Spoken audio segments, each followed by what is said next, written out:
이러한 것들로 인해 미국에서는 아파도 치료받지 못하고 그대로 방치되거나 치료를 받고 파산할 수밖에 없는 사람들이 많아졌습니다. 그래서 치료를 받기 위해 국경을 넘어 캐나다로 가는 사람이 나오기도 합니다.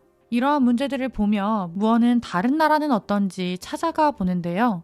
공공의료보험뿐 아니라 무상의료 시스템이 운영되고 있는 캐나다, 영국, 프랑스 등의 병원에 가서 그들이 받고 있는 혜택을 보며 무언은 충격에 빠지게 됩니다. 저도 놀라웠던 장면이 많았는데요. 약국에서 뭘 사든 6.65파운드 정액제인 영국, 병원에 원무과 자체가 없는 프랑스, 적어도 아픈 것과 관련해서는 걱정하지 않고 살 수 있는 나라들이라는 생각에 좀 놀랍고 부럽기도 하더라고요.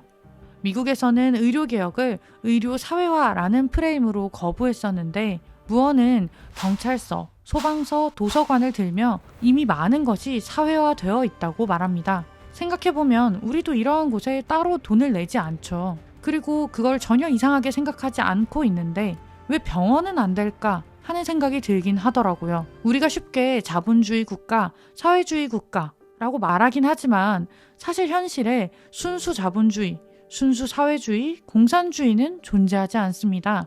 자본주의 국가는 시장에 모든 걸 맡긴다고 하지만 빈부격차, 경제 위기 등의 문제가 발생하면서 복지 확대, 환경 규제, 공공의료 도입 등 사회주의적 정책을 병행하고 있고 반대로 사회주의 국가는 정부가 모든 걸 소유하고 주도한다고 하지만 비효율, 독재, 경제 침체 등의 문제가 발생해서 시장 요소를 도입하고 민간 기업을 허용하는 등 자본주의적 요소를 수용하고 있죠. 그러니까 현대 국가는 모두 자본주의와 사회주의 요소를 혼합한 혼합 경제 체제를 채택하고 있다고 볼 수 있습니다. 결국 사회화된다는 극단적인 표현으로 복지제도를 거부한다는 게 현실적으로 말이 되지 않는 거죠.